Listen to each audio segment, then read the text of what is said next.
Eto na po at nasa part 9 na tayo. So, uumpisahan ko na muna dito ulit sa kusina. So, inalis ko na nga muna yung lamesa at kumuha na muna ako dito ng tubig. Alam niyo kung bakit? Meron kasi akong gagamitin na epoxy paint. And eto, binili ito ni Ate Ken kasi nagsuggest ako sa kanya dahil nga natanggal yung pintura dito sa kusina. 2 months ago kasi, naglinis ako dito sa kusina. Isang coat ng pintura yung ginamit ko at kita mo na bakbak na nga. So, eto nga palang isang lata or isang tub, 1 kilo na daw yan. Pero pagka open ko, kalahati lang yung laman. So, meron yung kasamang activator na kailangan mong ihalo dito. Yung pang mix, pati na rin yung yellow na parang spatula included na yan. First time ko lang talagang gagamit ng ganitong epoxy paint and light gray yata itong napili ni Ate Ken. So, ayan na nga, halos maubos na nga yung isang tub. Pero, dito pa lang sa may pintuan, yung nalalagyan. Kasi, hindi ganun kapantay talaga itong sahig. And I think, medyo naiipon nga yung epoxy cement or epoxy paint doon sa area na medyo lubog. Kaya pala pumasok sa isip ko na ilagay na ito kasi sabi ko ay gabi ngayon, so tulog yung mga tao. At least overnight mapatuyo ko ito para pagising nila. Ay, ang ganda na ng sahig na kusina.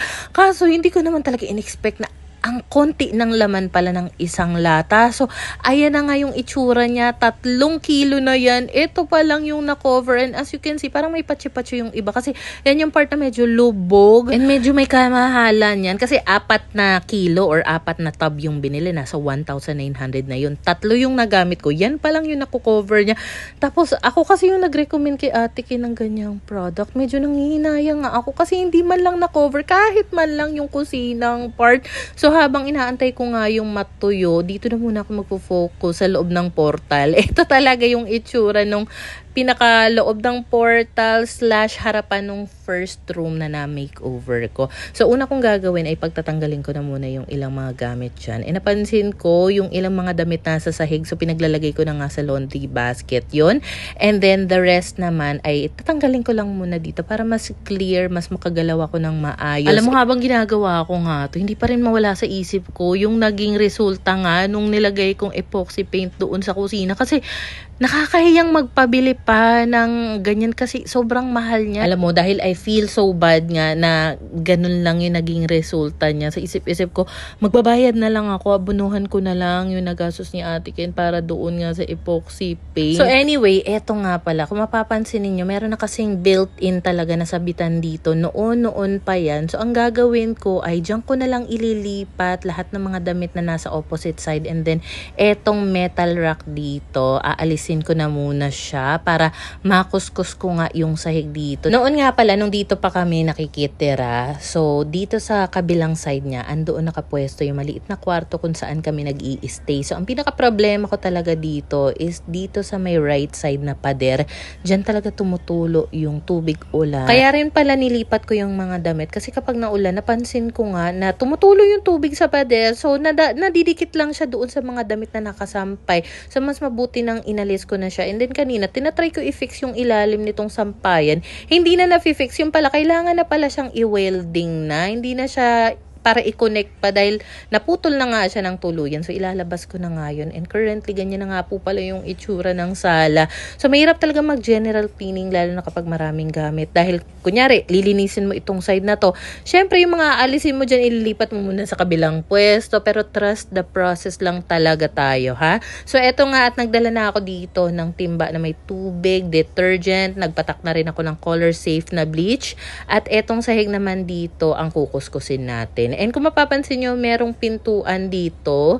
Dahil yan po ay papunta sa may likod area. Diyan naliligo si Tito. Mas komportable kasi siyang naliligo dyan sa open space dahil maluwag nga kumpara doon sa banyo na medyo may kasikipan nga.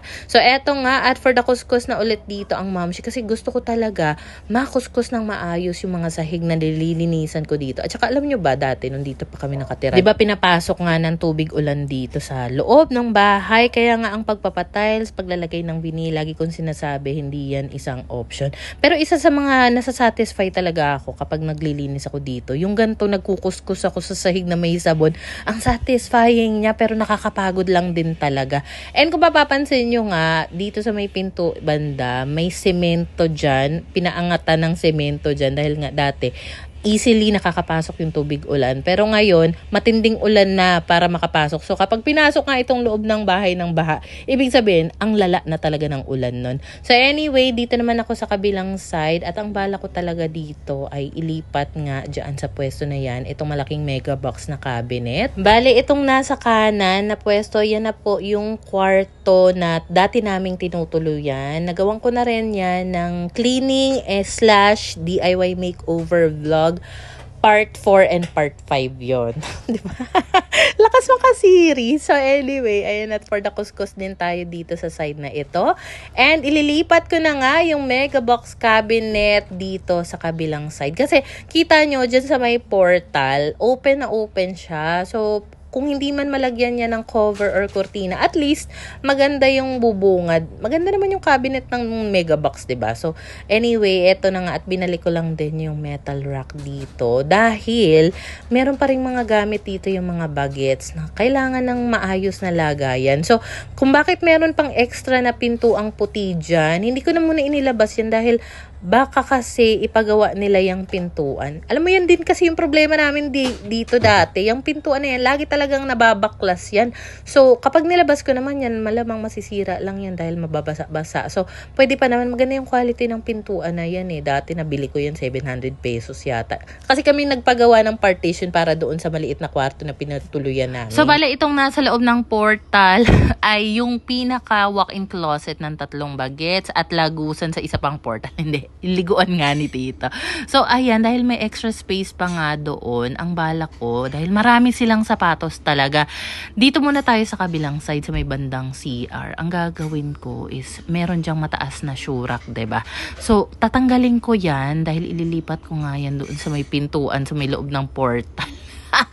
So, ang gagawin ko nga pala, dahil nakausap ko na si Ate Ken dito, sabi niya, Ice, kung meron ka nakita dyan sapatos na hindi napasok sa hindi na talaga pwede magamit, ikaw na bahalang magtapon. So, ayun nga ang ginawa ko, nag-sort lang ako dito, dahil yung iba naman, nagagamit pa, maganda pa, pero karamihan talaga, for the tapon na. So, ito nga palang patungan na kulay itim, dati kasi, 3 layers yan, 2 pirasong 3 layers. So, sabi ko, para makatipid ng space, ayan, pinagpatong ko na lang, kaya napakataas niya. So, ayan na nga, at for the lipat na nga ako niyang itim na istante. Inalis ko na nga pala yung puting pintuan. Nilagay ko lang siya sa likod ng mega box. Then yung itim na istante, doon ko na lang sa dating pintuan pwesto inilagay. And lahat na ng mga sapatos ng 3 teenager andyan na. Kasi I think, isa rin sa dahilan kaya siguro hindi nila na-organize yung gamit nila. Hindi na-establish ng maayos yung lagayan. So at least, ang goal natin dito sa area na to, meron silang enough space para mapaglagyan ng mga school bag nila, school supplies, at kung ano-ano pang mga gamit para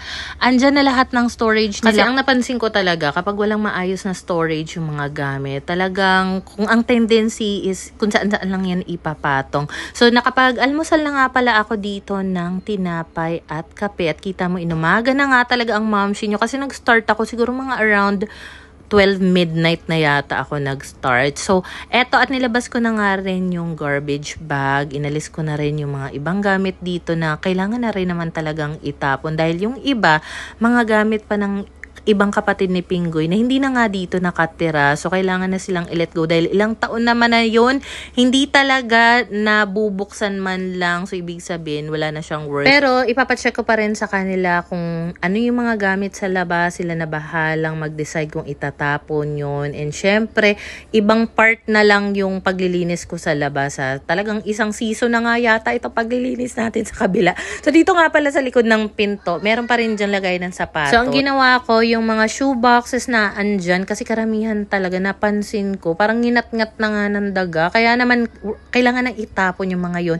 Yung ilang sapatos na na-save pa natin, yun ay binalik ko lang doon sa shoe rack sa may likod ng pintuan. Pero, ang maganda dito, natanggal ko na lahat ng mga nakatambak sa ilalim nitong cabinet na nara. And then, ayan nga, at for the kuskus na nga tayo dito sa sahig na ito. Actually, marami pa talaga akong kailangan gawin dito sa sala. Yung loob ng cabinet na yan, maraming laman kasi yan, and hopefully mapapayag ko talaga silang maitapon na yung laman yan dahil hindi naman na talaga nagagamit, no? Natambakan na siya. Pero gusto ko man niyang gawin nung araw na yan, hindi na talaga kinakaya ng power ng momshi. Nakakaramdam na talaga ako ng pananakit ng likod, ng balakang, medyo nahihilo na rin ako sa anto. putok. Anyway, inalis ko na muna yung mga gamit dito sa may puting pader dahil kukuskusin ko naman yan. Alam mo, sa totoo lang, nai-enjoy ko talaga tong pagkukuskus ng sahig. Kaya rin ang ganda kapag semento lang yung sahig mo sa loob ng bahay. Kasi, ayan, pwede mong magawa ito. Unlike kung wood yung, yung sahig or nakabinil ka. At saka kasi hodang pagod na talaga ako niyan. Pinush ko pa rin makuskus nga itong area na to, itong sahig. Dahil syempre, kanina nagwalis ako dito, may mga poops ng daga, and I don't think yung pagwawalis is enough, kaya mas mabuti ng ayan na kuskus ko nga siya ng maayos na may bleach, kasi feeling ko naman kahit papano na disinfect yung sahig kapag ganito nga yung way ng paglilinis. Meron din pala mga nagsasuggest gumamit daw ako ng red paint para sa floor or red cement. Actually dati kulay pula yung semento nila or yung sahig nila, as you can see meron pa mga bakas ng pula-pula dyan. Magamit pa sila ng floor wax dati, pero eventually nabakbak na nga rin siya. And ayoko nang mag-recommend ng pintura sa sahig dahil nga, or maybe dahil sa pintura ng ginamit ko kasi mumurahin lang yun kaya natanggal agad. Yung epoxy paint naman napakamahal niya, tapos ang konti lang na malalagay. Ang pagtatiles naman daw, ang winaworrying ni Ate Ken doon is kapag binaha, baka magputukan lang yung mga tiles.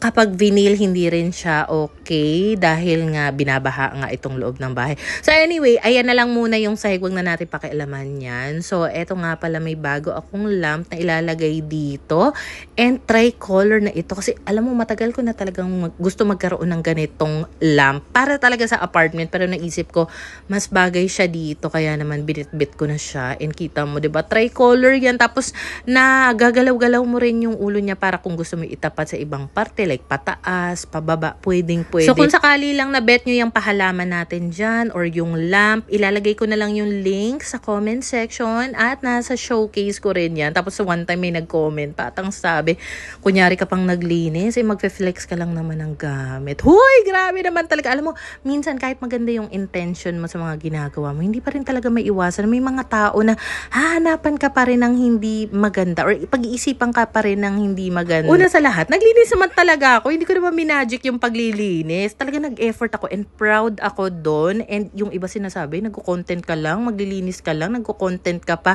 Wala naman nakakahiya sa ginagawa ko. Nakaka-inspire pa nga yun sa iba dahil may mga tao talaga na nasa-satisfied manood ng mga cleaning vlogs in a way na nai-inspire din daw silang sipagin maglinis. So, proud ako doon dahil bilang stay-at-home mommy, nagagawa kong pagkakitaan yung mga simpleng bagay na nagagawa ng isang nanay na gaya ko. At bakit daw ako nagfe-flex ng gamit? Malamang affiliate po ako. Bilang affiliate, ang trabaho mo ay mag-flex ng gamit. So, pasensya na kung na-offend ka sa bagay ni Charot. Hindi. Wala. Ganun talaga. Affiliate tayo. So, anyway, hindi pa po tapos ito ha. Itong portal, lagyan natin ng cover yan. Let's see kung anong mapupulot kong pang cover dyan.